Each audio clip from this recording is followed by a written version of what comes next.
વિદ્યાર્થી મિત્રો, આજે આપણે ચેપ્ટર 9 વિદેશ વેપાર વિશે આજે આપણે અભ્યાસ કરીશું. વિદ્યાર્થી મિત્રો, બોર્ડની એક્ઝામમાં વિદેશ વેપારમાંથી કુલ 8 માર્ક્સનું એક્ઝામમાં પૂછાશે. જેમાં સૌપ્રથમ છે કે સેક્શન એમાંથી એક MCQ પૂછાશે. ત્યાર પછી સીમાંથી 2 ક્વેશ્ચન પૂછાશે જેના 4 માર્ક્સ, ડીમાં 1 ક્વેશ્ચન પૂછાશે જેના 3 માર્ક્સ, એમ કુલ 4 ક્વેશ્ચન હશે અને કુલ 8 માર્ક્સનું વિદેશ વેપારમાંથી એક્ઝામમાં પૂછાશે. કુલ 8 માર્ક્સનું પૂછાશે એક્ઝામમાં. હવે આપણે વિદેશ વેપાર છે તેમાં સૌપ્રથમ સમજીશું કે એનો જે અર્થ, વિદેશ વેપારનો અર્થ, ત્યાર પછી કે વિદેશ વેપાર માટેના જે કારણો, વિદેશ વેપારના જે સ્વરૂપ છે એને અસર કરતી કઈ બાબતો છે, તેમજ તફાવત કે આંતરિક તેમજ વિદેશ વેપાર વચ્ચેનો જે તફાવત, અને વિદેશ વેપારની જે પ્રવર્તમાન સ્થિતિ, વિશ્વ જે વેપાર છે એમાં ભારતનો હિસ્સો, ત્યાર પછી ભારતના વિદેશ વેપારનું કદ, સ્વરૂપ અને દિશા, અને લેણદેણ તુલાનો ખ્યાલ, અને સૌથી મહત્ત્વનું કે હુંડિયામણનો દરનો જે ખ્યાલ, સમગ્ર વિશે આપણે આ વિદેશ વેપારમાં અભ્યાસ કરવાનો છે. હવે આપણે જોઈએ સૌપ્રથમ કે પ્રસ્તાવના, કે આપણે વિદેશ વેપાર શા માટે કરીએ છીએ.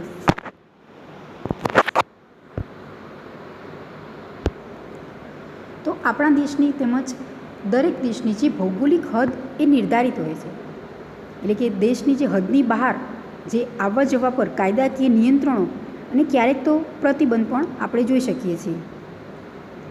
અને સામાન્ય રીતે આપણે વિદેશ વેપાર કરવાનો જે મુખ્ય હેતુ એ જ છે કે આપણી પાસે જે વસ્તુ એ સૌથી વધુ આપણે જેનું ઉત્પાદન કરી શકીએ છીએ અને સારી એવી આવક મેળવીએ છીએ આપણે, તો એ વસ્તુ છે આપણે શું કરીશું, બહાર એ વસ્તુનું આપણે વેચાણ કરીશું.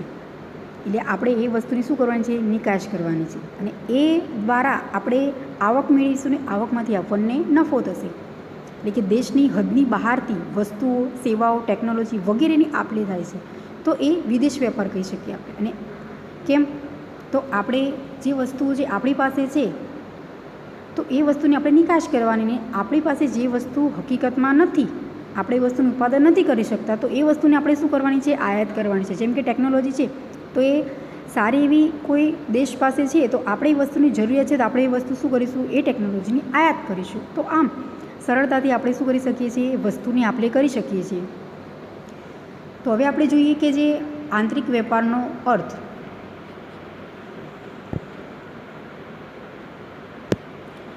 કે આંતરિક વેપાર એટલે શું.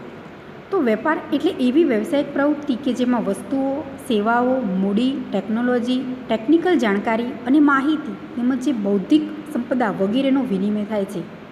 આપણે વેપાર સામાન્ય કોને કહી શકીએ, કે કોઈ પણ આપણે જે વસ્તુ છે એની આપ-લે કરવાની છે. તો અહીં વ્યવસાયિક પ્રવૃત્તિ કે જેમાં વસ્તુઓ, સેવાઓ, મૂડી, ટેકનોલોજી,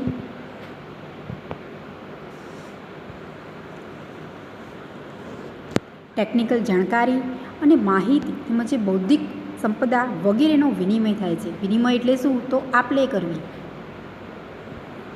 વિનિમય એટલે આપ-લે કરવી. તો આમ કોઈ એક દેશની જે હદની અંદર થતી વેપાર પ્રવૃત્તિને આંતરિક વેપાર કહેવામાં આવે છે. આંતરિક વેપાર આપણે કોને કહી શકીએ, શોર્ટ ક્વેશ્ચનમાં પૂછાય, આંતરિક વેપાર એટલે શું.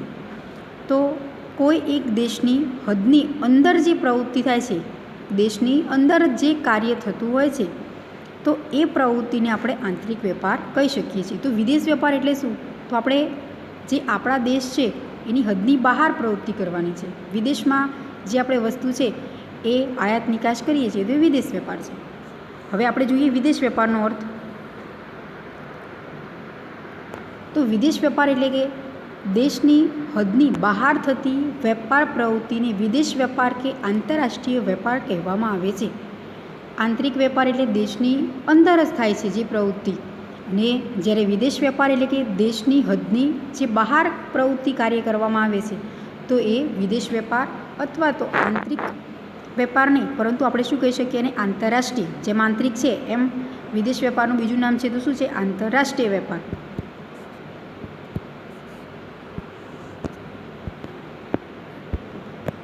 યાદ રાખવાનું કે આંતરિકમાં દેશની અંદર પ્રવૃત્તિ થાય છે, જ્યારે આંતરરાષ્ટ્રીય છે તો દેશની જે હદ છે એ સરહદની બહાર પ્રવૃત્તિ થાય છે, તો એ વિદેશ વેપાર એટલે કે આંતરરાષ્ટ્રીય વેપાર છે. હવે આપણે જોઈએ ક્વેશ્ચન કે વિદેશ વેપાર માટેના જે કારણો છે.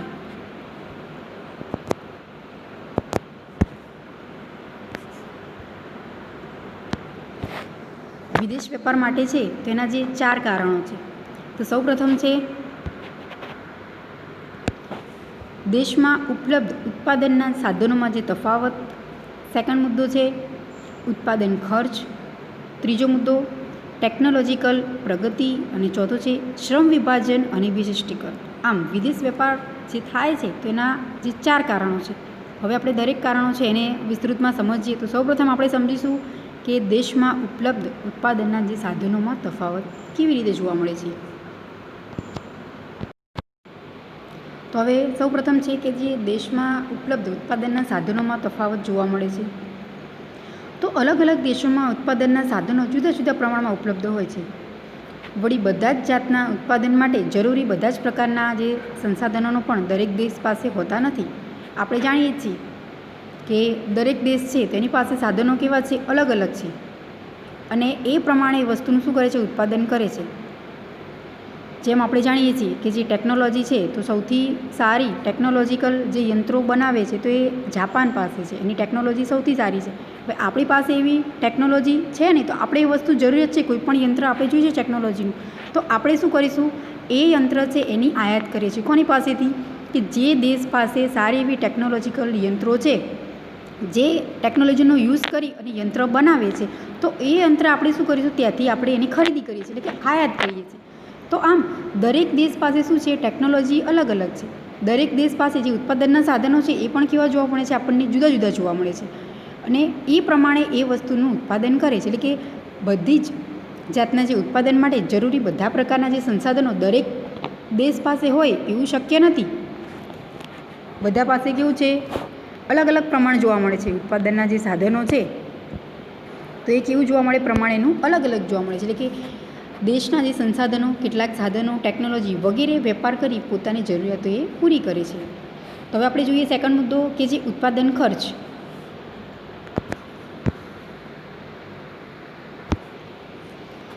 તો સાધનો અને સંસાધનોની ઉપલબ્ધિ જુદી હોવાના કારણે વસ્તુ અને સેવાઓનો ઉત્પાદન ખર્ચ પણ જુદા જુદા દેશમાં જુદો હોય છે.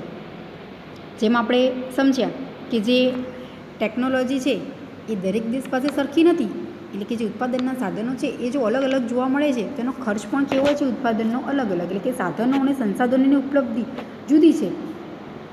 જે સાધનો છે તેમજ જે સંસાધનો, તો એ ઉપલબ્ધિ જુદી હોય છે, તો માટે એનો ઉત્પાદન ખર્ચ પણ કેવો આવશે, અલગ અલગ જોવા મળશે. એટલે કે કેટલાક સાધનોની અછત અને ઊંચી કિંમતના કારણે કેટલીક વસ્તુઓ અને સેવાઓનો ઉત્પાદન ખર્ચ ઊંચો હોય છે. કોઈ પણ વસ્તુનો ઉત્પાદન ખર્ચ ક્યારે ઊંચો આવે કે એ વસ્તુની હકીકતમાં અછત જોવા મળે છે. જે સાધનો છે એ હકીકતમાં હોતા નથી આપણી પાસે, તો આપણે એ વસ્તુની શું કરીએ છીએ, બહારના દેશ પાસેથી આયાત કરીએ છીએ, અને પછી એ વસ્તુનું આપણે ઉત્પાદન કરીએ છીએ. તો હંમેશા એ વસ્તુ જ્યારે રેડી થશે તો એનો ઉત્પાદન ખર્ચ એમાં આપણે શું કરીએ છીએ, એડ કરી દઈએ છીએ. તો એ વસ્તુની જે તે કિંમત એ ઊંચી જોવા મળશે. કેમ? તો એ વસ્તુનો જે ખર્ચ બહારથી આપણે યંત્ર લાવ્યા છીએ અને એ યંત્રમાં આપણે વસ્તુનું ઉત્પાદન કરીએ છીએ, પ્રોડક્શન કરીએ છીએ, તો જે વસ્તુ ઉત્પાદન થઈ અને તૈયાર થશે રેડી, તો હંમેશા એ વસ્તુ છે એની કોસ્ટ કેવી આવશે, કિંમત એ ઊંચી જ જોવા મળશે. હવે આપણે જોઈએ ત્રીજો મુદ્દો, જે ટેકનોલોજીકલ પ્રગતિ.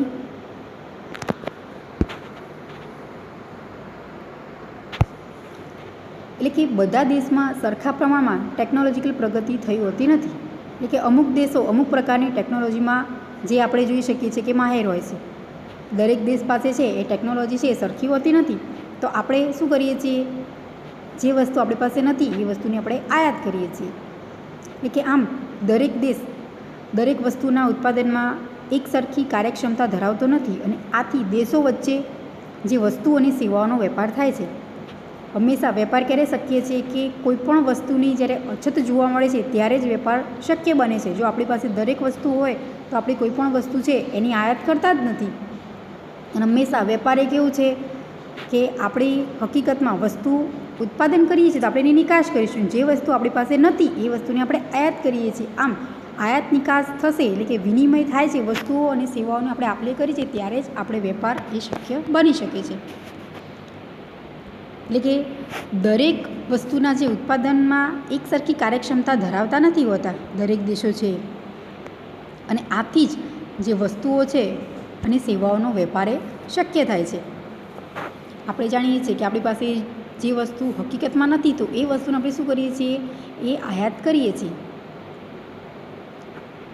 જાણીએ છીએ આપણે કે આપણી પાસે ટેકનોલોજી જોઈએ એવી નથી, તો એ વસ્તુને આપણે શું કરીશું, જે તે યંત્રો આપણે જરૂરિયાત છે તો એ યંત્રોની આપણે આયાત કરીશું, અને એ વસ્તુ આયાત કરી અને ત્યાર પછી આપણે જે પ્રોડક્શન ઉત્પાદન એ કરવામાં આવે છે. હવે આપણે જોઈએ ચોથો મુદ્દો છે શ્રમ વિભાજન અને વિશિષ્ટીકરણ.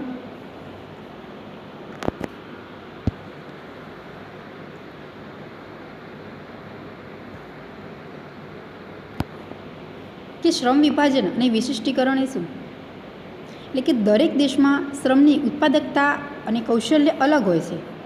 એટલે કે અમુક શ્રમ પ્રકારની વસ્તુઓના ઉત્પાદનમાં વધુ આવડત ધરાવતો હોવાથી તે દેશ તેવી વસ્તુઓનું વધુ ઉત્પાદન કરે છે અને તેમાં વિશિષ્ટીકરણ એ કરે છે. એટલે કે આવી વસ્તુઓનું અન્ય દેશમાં એ નિકાસ કરે, અને તેમજ જે વસ્તુઓનું વધુ કાર્યક્ષમ રીતે ઉત્પાદન ના કરી શકે તે વસ્તુની આયાત કરે. આપણે એ તો જાણીએ છીએ કે આપણે નિકાસ ક્યારે કરીએ છીએ અને આયાત ક્યારે કરીએ છીએ. જો આપણી પાસે જે વસ્તુ વધુ છે, સારી એવી આવડત આપણી પાસે છે, કૌશલ્ય છે, તો એ વસ્તુનું આપણે ઉત્પાદન કરી અને એ વસ્તુનું આપણે બહારના દેશમાં નિકાસ કરીશું. એટલે કે વસ્તુનું વેચાણ કરવામાં આવે, અને વેચાણ દ્વારા આપણને શું થશે, આવક પ્રાપ્ત થશે, અને એના દ્વારા નફો થશે આપણા દેશને. જ્યારે આયાત એટલે શું, કે જે વસ્તુ હકીકતમાં આપણી પાસે નથી, તો એ વસ્તુની આપણે બહારના દેશ પાસેથી શું કરીશું, વસ્તુની ખરીદી કરીશું, એટલે કે આયાત કરીશું. અને હંમેશા જ્યારે આપણે વસ્તુની આયાત કરીએ છીએ, તો એ વસ્તુ આપણે શું કરવી પડે છે, ઊંચી કિંમત એની ખરીદી કરવી પડે છે. કેમ કે આપણી પાસે નથી, માટે આપણે શું કરીશું, એ વસ્તુની ખરીદી કરીએ છીએ. એટલે કે દરેક દેશમાં શ્રમની જે ઉત્પાદકતા છે અને કૌશલ્ય અલગ હોય છે. દરેક દેશમાં જે શ્રમિકો છે એ પોતે કાર્ય કરવાની શક્તિ એ અલગ અલગ ધરાવે છે. કૌશલ્ય કેવું જોવા મળે છે, દરેક વ્યક્તિમાં એ અલગ અલગ હોય છે. એટલે કે અમુક પ્રકારની જે શ્રમ છે, જે વસ્તુઓના ઉત્પાદનમાં વધુ આવડત ધરાવતો હોવાથી એ દેશ એ તેવી વસ્તુનું ઉત્પાદન કેવું કરે છે, વધારે કરે છે, અને એમાં એ પોતે શું કરે છે, વિશિષ્ટીકરણ જોવા મળે છે. અને આવી વસ્તુનું જે અન્ય દેશોમાં એ નિકાસ કરે છે. કેમ કે સારી એવી વસ્તુની જે ઉત્પાદન પોતે કરે છે, અને ત્યારબાદ પોતાને જે જોઈએ છે એ વસ્તુ પોતે રાખશે, અને ત્યારબાદ એ વસ્તુનું શું કરે છે, સૌથી વધારે નિકાસ કરે છે, અને નિકાસ દ્વારા આવક એ મેળવી શકે છે. અને જે વસ્તુઓની જે વધુ કાર્યક્ષમ રીતે ઉત્પાદન ના કરી શકે છે, અમુક વસ્તુ એવી છે કે જે આપણે દરેક વસ્તુ છે કમ્પલસરી આપણે જાતે ઉત્પાદન નથી કરી શકતા, તો પોતે શું કરવામાં આવે છે, એ વસ્તુની એ આયાત કરે છે. એટલે કે કોઈપણ દેશ પોતાની વિશિષ્ટતાની બહારની વસ્તુઓ કે સેવાઓનો ઉત્પન્ન કરવાનો જે પ્રયત્ન કરે છે, ત્યારે તેમ કરવા માટે તે કૌશલ્ય ધરાવતા નિષ્ણાંતો, તેમના જ્ઞાન વગેરેની પણ આયાત કરે છે. તો આમ આપણે આ વિદેશ વેપારના જે કારણો સમજ્યા એ ખૂબ જ મહત્ત્વના. ક્વેશ્ચન એક્ઝામમાં પૂછાય કે વિદેશ વેપાર માટેના જે કારણો છે એ ટૂંકમાં સમજાવો. ફરીથી હું ક્વેશ્ચન બોલું છું. આપણે જે આ કારણો સમજ્યા એ ખૂબ જ મહત્ત્વના છે. ક્વેશ્ચન પૂછાય કે વિદેશ વેપાર માટેના કારણો સમજાવો, તો આપણે આ ચારે કારણો સમજાવવાના રહેશે. સૌપ્રથમ, દેશમાં ઉપલબ્ધ ઉત્પાદનના સાધનોમાં તફાવત, ટેકનોલોજીકલ પ્રગતિ, ઉત્પાદન ખર્ચ, અને શ્રમ વિભાજન અને વિશિષ્ટીકરણ. આ ચારેય મુદ્દા છે એ સમજાવવાના રહેશે. તો આપણે હવે આગળ જોઈએ કે વિદેશ વેપારના જે સ્વરૂપ છે એને અસર કરતી બાબતો. જે વિદેશ વેપારના જે આપણે કારણો સમજ્યા, હવે જે વિદેશ વેપારના જે સ્વરૂપો છે એને કઈ બાબતોએ અસર કરે છે, તો કુલ 10 મુદ્દા છે. અહીં મેં દરેક મુદ્દા છે એ જોવા પહેલાં સૌપ્રથમ દર્શાવ્યા છે, ત્યાર પછી આપણે એને વિસ્તૃતમાં સમજીએ. સૌપ્રથમ છે કે વિદેશ વેપારમાં જે સાધનોની ભૌગોલિક તથા વ્યવસાયિક ગતિશીલતા ઓછી હોય છે. બીજો મુદ્દો છે વિવિધતા ધરાવતી ચીજ વસ્તુઓનો વેપાર. ત્રીજો મુદ્દો છે પડકારજનક સ્વરૂપ.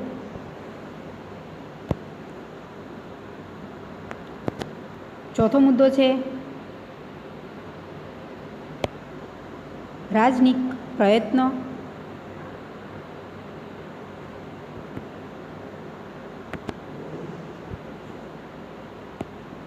પાંચમો મુદ્દો છે વિવિધ ચલણોના ભાવ અને તેમના મૂલ્ય અંગેની જે અટકળો.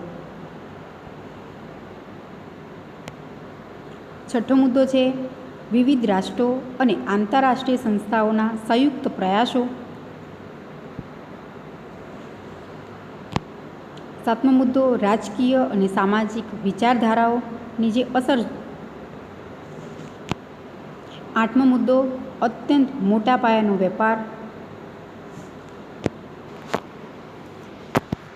નવમો મુદ્દો છે વધુ પ્રમાણમાં કરવેરા અને પરવાનગીઓ.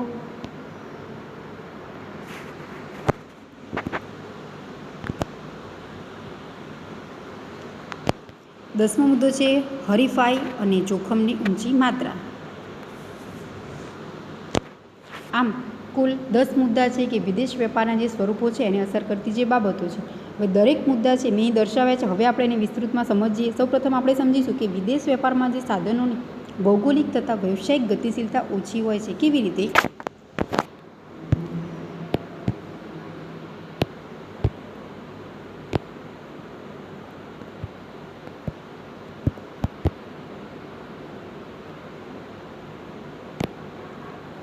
તો વિદેશ વેપારમાં નીતિ વિષયક અને સામાજિક કારણોના લીધે શ્રમ ઓછો ગતિશીલ હોય છે.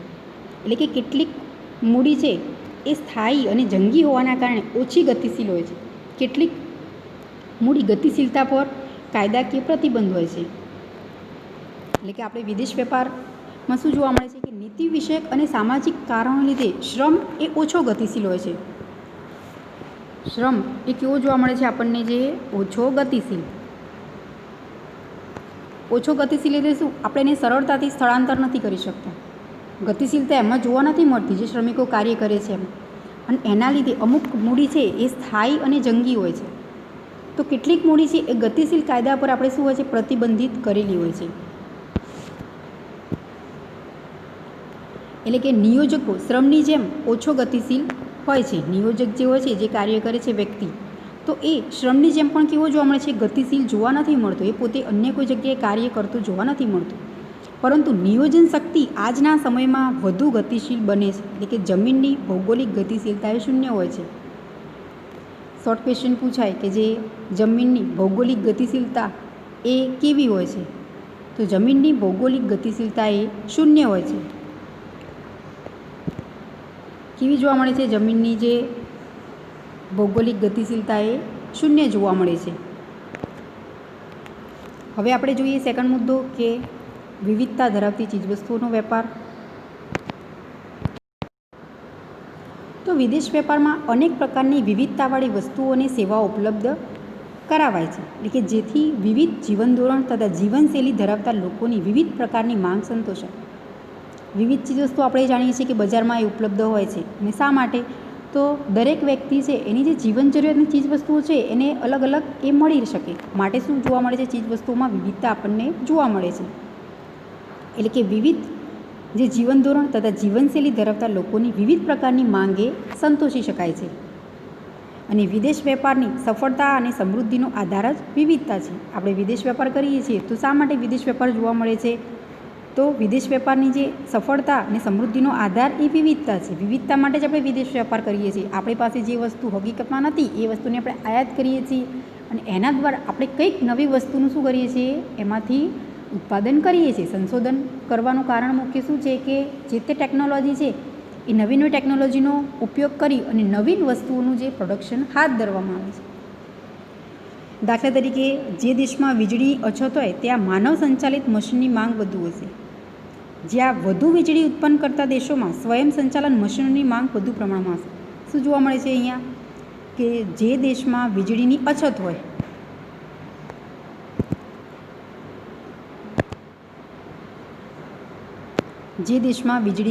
હોય ત્યાં માનવ સંચાલિત મશીનની માંગ વધુ હશે. માનવ સંચાલિત એટલે શું? તો વ્યક્તિ પોતે સ્વયં એ મશીન છે એને ચલાવશે. કેમ કે ત્યાં વીજળી નથી, લાઇટ નથી હોતી, તો એ વસ્તુ છે ટેકનોલોજી છે, મશીન યંત્ર છે પણ એ કાર્ય નહીં કરે. પરંતુ શું કરવાનું છે? માનવ સંચાલિત એટલે કે જે માનવ દ્વારા મનુષ્ય દ્વારા જ એ વસ્તુ મશીન છે એ પોતે કાર્ય કરી શકશે. એટલે કે મશીનની જે માંગ છે એ કેવી હશે? વધુ હશે. એટલે કે વ્યક્તિઓની માંગ ત્યાં વધુ જોવા મળશે, કેમ કે ટેકનોલોજી છે પણ એનો ઉપયોગ એ કેવી રીતે કરવો? જ્યારે વધુ વીજળી ઉત્પન્ન કરતા દેશોમાં સ્વયં સંચાલિત મશીનની માંગ વધુ હશે. સ્વયં સંચાલિત એટલે શું? કે જે ટેકનોલોજી આપણે જાણીએ છીએ કોઈ પણ યંત્ર છે તો એ વીજળી એટલે કે લાઇટ દ્વારા ચાલે, તેમાં કોઈ પણ મનુષ્ય એટલે કે કોઈ શ્રમિકની જરૂર નથી હોતી. કેમ કે એને ખાલી ફક્ત જે લાઇટની જરૂરિયાત હોય છે, જો એને ઓટોમેટિક વીજળી દ્વારા કનેક્શન આપણે જોડાણ કરીએ છીએ તો એ યંત્ર છે ઓટોમેટિક કાર્ય કરશે. હા, કોઈ ખામી હશે અથવા કંઈ પણ પ્રકારનું જો એમાં કોઈ પણ નુકસાન આવશે તો એ યંત્ર છે એ ત્યાં સ્ટોપ થઈ જશે. પછી આપણે મનુષ્ય એ પોતે વ્યક્તિ શ્રમિકે પોતે શું કરવું છે? જોવાનું છે કે કેમ આ યંત્ર છે એ ઊભું રહી ગયું છે, અટકી કેમ ગયું છે. બાકી એને કોઈ પણ શ્રમિકની જરૂરિયાત હોતી નથી, પરંતુ એ કેવી રીતે ચાલે છે? લાઇટ દ્વારા એ યંત્ર એ પોતે કાર્ય કરે છે. તો આમ જે વિવિધતા ધરાવતી ચીજવસ્તુનો વેપાર એ શક્ય બને છે. હવે આપણે જોઈએ ત્રીજો મુદ્દો કે પડકારજનક સ્વરૂપ.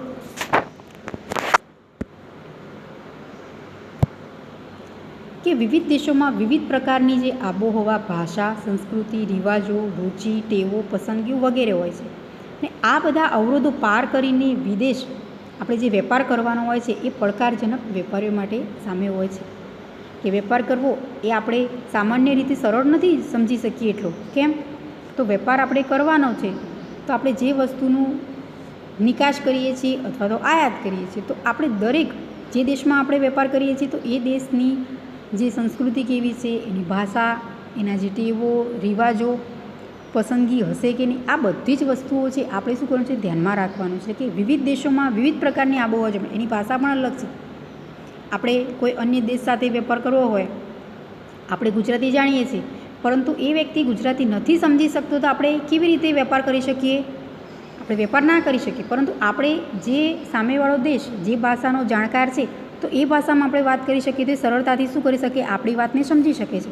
જે ગુજરાતી નથી જાણતો એ વ્યક્તિ હિન્દી અથવા ઇંગ્લિશ સમજી શકે છે, તો આપણે એ શું કરીશું? સામેવાળા વ્યક્તિને એ ભાષા દ્વારા સમજાવીશું, હિન્દીમાં અથવા ઇંગ્લિશમાં, કે જે સરળતાથી આપણે જે તે વસ્તુ છે એની આપણે નિકાસ કરવી છે તો એ સમજી શકે, અથવા તો આપણે વસ્તુની આયાત કરવી છે તો સરળતાથી શું કરી શકીએ? આપણે કોમ્યુનિકેશન એ થઈ શકે છે.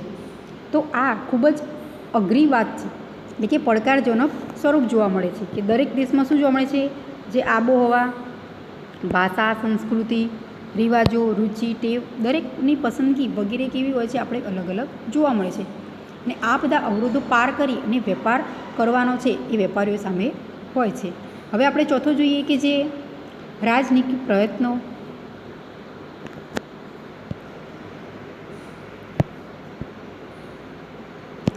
કે વિદેશ વેપાર સ્થાપવા અને વિકસાવવા ફક્ત વેપારીના પ્રયત્નો જ કાફી નથી, તેમાં દરેક દેશની સરકારોએ રાજનીતિક પ્રયત્નો કરવા પડે છે.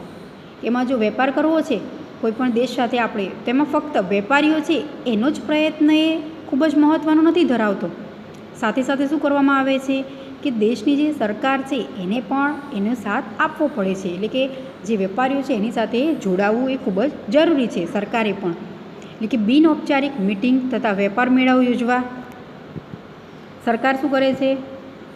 બિનઔપચારિક મિટિંગો અને જે વેપાર મેળા યોજે છે, એટલે કે જેમાં વેપારીઓ તથા રાજ્યના સભ્યો વિદેશના સભ્યો સાથે મળે છે.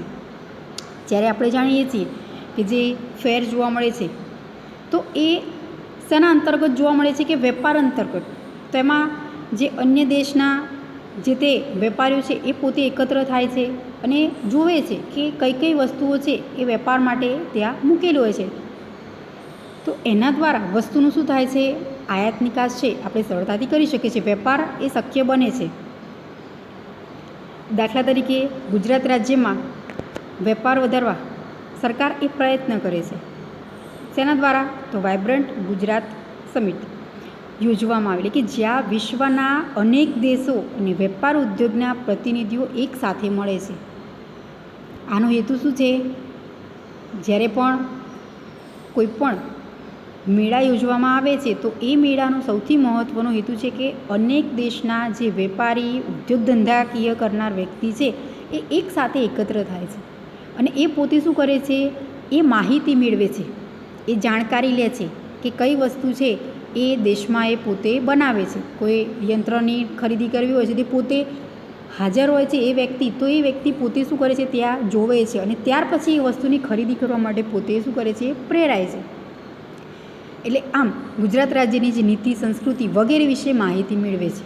જે વાઇબ્રન્ટ ગુજરાત છે એનું યોજવાનો હેતુ એ જ છે કે આપણી પાસે જે વસ્તુ છે એ વસ્તુને આપણે શું કરીશું, ત્યાં એ મૂકીશું નમૂના સ્વરૂપે, અને એના દ્વારા જે વ્યક્તિ ત્યાં આવે છે તો એ વેપાર માટે ખરીદી કરવા માટે પોતે શું કરે છે, ત્યાંથી એ વસ્તુની માહિતી મેળવે છે. એટલે કે દરેક દેશની રાજકીય અને કાયદાકીય સંસ્થાઓ તથા આર્થિક નીતિઓ અલગ અલગ હોવાને કારણે જે વેપાર અને ઉત્પાદન વેચાણ તેમજ જે પ્રચારના જે પ્રયત્નોની સાથે સાથે રાજનીતિક પ્રયત્નો પણ કેવા છે, જરૂરી છે.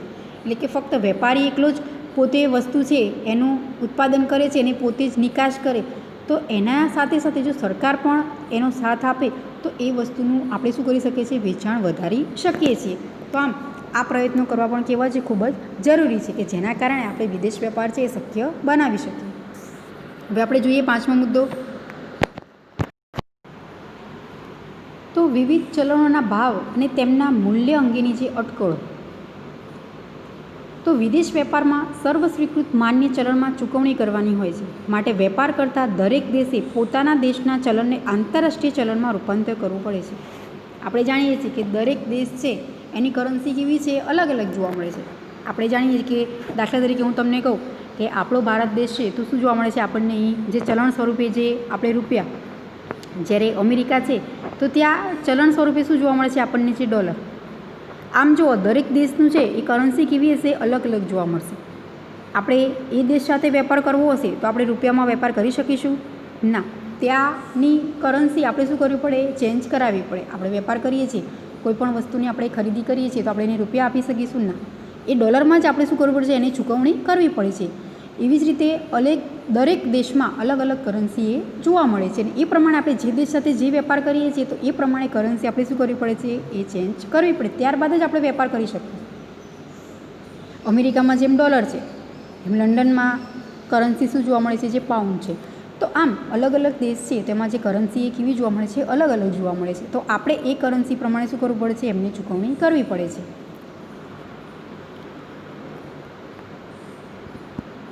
તો વિદેશ વેપાર છે એમાં સર્વસ્વીકૃત માન્ય ચલણમાં ચૂકવણી કરવાની હોય છે. કેવી રીતે ચૂકવણી કરવાની છે કે જે દેશની જે કરન્સી છે એમાં જ ચૂકવણી કરવી કમ્પલસરી છે. અને વેપાર કરતા દરેક દેશ પોતાના દેશના ચલણને આંતરરાષ્ટ્રીય જે ચલણમાં છે એ રૂપાંતર કરવું પડે છે. અને આ માટે વિવિધ હુંડિયામણનો દર અને તેમાં થતી વધઘટની જાણકારી હોવી જરૂરી બને છે. કે જે હુંડિયામણ છે એમાં જે વધારો ઘટાડો થાય છે તો એની જાણકારી પણ દરેક દેશે પોતે રાખવી પડે છે. કે જો મોંઘા ભાવે હુંડિયામણ ખરીદવામાં આવે તો વેપારમાં એ નુકસાન થઈ શકે છે. એટલે કે આ માટે એ સલાહ લેવી કેવી ખૂબ જ આવશ્યક છે. હવે આપણે જોઈએ 6થો મુદ્દો કે વિવિધ રાષ્ટ્રો અને આંતરરાષ્ટ્રીય સંસ્થાઓના જે સંયુક્ત પ્રયાસો.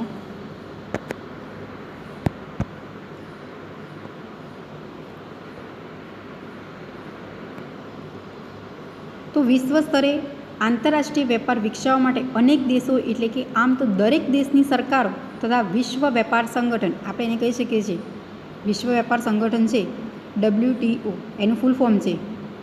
એને આપણે કહેવું હોય તો કહી શકીએ ઇંગ્લિશમાં વર્લ્ડ ટ્રેડ ઓર્ગેનાઇઝેશન, અને ગુજરાતીમાં આપણે કહીશું વિશ્વ વેપાર સંગઠન. આ યાદ રાખવાનું છે કે WTOનું ફૂલ ફોર્મ વિશ્વ વેપાર સંગઠન, વર્લ્ડ ટ્રેડ ઓર્ગેનાઇઝેશન જેવી સંસ્થાઓએ સાથે પ્રયત્નો કરવા પડે છે. એટલે કે વેપારનું કદ વધારવા માટે દરેક દેશે મક્કમ ઈરાદાથી પ્રયાસો કરવા જરૂરી છે. વેપારનું કદ આપણે વધારવું છે તો શું કરવાનું છે કે ચોક્કસ રીતે અને મક્કમ રીતે પ્રયત્નો કરવા જરૂરી. એટલે કે જે પૈકી તેમણે તેમની નીતિઓ વેપારને વધુ અનુરૂપ બનાવવાની જરૂર પડે. એટલે કે દેશમાં સામાજિક સાંસ્કૃતિક જૂથોએ વેપારને ખુલ્લા મને સ્વીકારવો જોઈએ છે અને દરેક દેશના વિવિધ ઉદ્યોગોના સંગઠનોએ વેપાર વધારવા માટે સહકાર આપવો જોઈએ.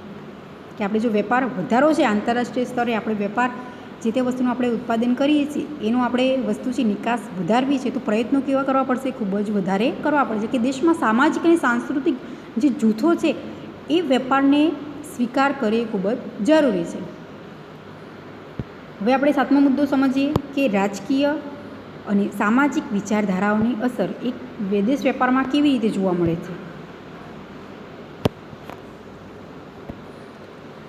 વિદેશ વેપારના કદ અને દિશા પર જે રાજકીય તથા સામાજિક બાબતોની અસરની જે વધુ પ્રમાણમાં રહેલી છે. શેમાં રહેલી છે? વિદેશ વેપારના કદ અને દિશા પર.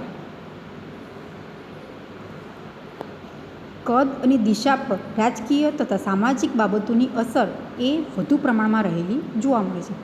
દાખલા તરીકે વિશ્વયુદ્ધ જેવી ઘટનાઓ પછી અનેક દેશો વચ્ચે વેપારના સંબંધો બગડે છે. કોઈ પણ એવી ઘટના બને છે તો એ પછી જે વેપાર પહેલાંના જેવો ચાલતો હતો એવો પછી સંભવ બની શકે છે ના? કેમ કે અમુક પ્રકારની જે આપણે જોઈ શકીએ કુદરતી હોનારત એટલે કે વિશ્વયુદ્ધ જેવી ઘટનાઓ થાય છે તો એ પછી જે દેશ વચ્ચે વેપાર શક્ય છે તો એ શક્ય જોવા નથી મળતો. એટલે કે ક્યારેક વિશ્વના નેતાઓ સાથે મળીને વેપાર વધારવાનો પ્રયત્ન કરે જેથી દેશોનું ધ્યાન યુદ્ધ પરથી હટી અને વેપાર તરફ શું કરી શકે છે? દોરાઈ શકે છે. એટલે કે એવું કાર્ય કરવામાં આવે છે કે જે તે યુદ્ધ જોવા મળે છે તો એ પરથી ધ્યાન કેવી રીતે હટી શકે અને વેપાર એ કેવી રીતે વધી શકે. તો આમ પ્રયત્નો કરવા એ ખૂબ જ જરૂરી છે. એટલે કે રાજકીય અને સામાજિક વિચારધારાઓ છે એની પણ અસર ચોક્કસ રીતે વેપારમાં એ જોવા મળે છે. હવે આપણે 8મો મુદ્દો જોઈએ કે અત્યંત મોટા પાયાનો જે વેપાર એટલે કે વિદેશ વેપારનું કદ અત્યંત વિશાળ હોય છે. તેમાં અનેક દેશો, અસંખ્ય વસ્તુઓ, અનેક કાયદાઓ અને આંતરરાષ્ટ્રીય સંસ્થાઓ વગેરે શું જોવા મળે છે? સંકળાયેલા જોવા મળે છે. એટલે કે અત્યંત મોટા પાયાના જે વેપાર છે તો વિદેશ વેપારનું કદ એ અત્યંત વિશાળ જોવા મળે છે અને તેમાં જે અસંખ્ય વસ્તુઓ છે, કાયદાઓ છે અને સંસ્થાઓ વગેરે કેવા હોય છે? સંકળાયેલા જોવા મળે છે. હવે આપણે 9મો મુદ્દો જોઈએ કે વધુ પ્રમાણમાં કરવેરા અને જે પરવાનગીઓ એટલે કે આંતરરાષ્ટ્રીય વેપાર કરવા માટે દરેક દેશ પોતાની દેશ તેમજ બીજાની દેશની અનેક ચકાસણીઓ અને પરવાનગીઓ પાર કરવાની હોય છે. દાખલા તરીકે વેપારજન્ય વસ્તુઓ માટેની પરવાનગી અને ચકાસણી, ગુણવત્તાની ચકાસણીનું સર્ટિફિકેટ આંતરરાષ્ટ્રીય આપણે જાણીએ છીએ શું કરવાનું છે? એ વસ્તુ ચકાસણીયુક્ત આપણે કોઈપણ વસ્તુની ખરીદી કરીએ છીએ તો સૌપ્રથમ આપણે શું કરીએ છીએ? એ વસ્તુ છે એનું જે ISI માર્કો આપણે ચેક કરીએ છીએ અને ત્યારબાદ જ એ વસ્તુને આપણે શું કરીશું? ખરીદી કરીશું. તો એ વસ્તુ કેવી થશે? આપણે ચકાસણી કરી એની ગુણવત્તા છે એની ચકાસણી કરી સર્ટિફિકેટ આપણે જોયું. એટલે કે વસ્તુ છે એ ચકાસણી કરી એની ગુણવત્તાનું જે સર્ટિફિકેટ આપણે જોયું અને આંતરરાષ્ટ્રીય જકાતની જે આપણે જે ચૂકવણી. તો આમ દરેક દેશના ગુણવત્તાના ધોરણો જુદા જુદા હોવાને લીધે વેપાર કરનારોને ઉત્પાદન પદ્ધતિની જાણકારી રાખવી પડે છે.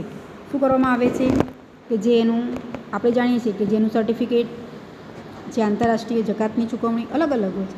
એટલે કે દરેક દેશના જે ગુણવત્તાના ધોરણો કે જે તે વસ્તુનું ઉત્પાદન કરવામાં આવે છે તો એ વસ્તુ કેવી ગુણવત્તાવાળી છે તો એ જાણકારી મેળવી અને ત્યારબાદ આપણે શું કરીશું? વેપારે કરીશું.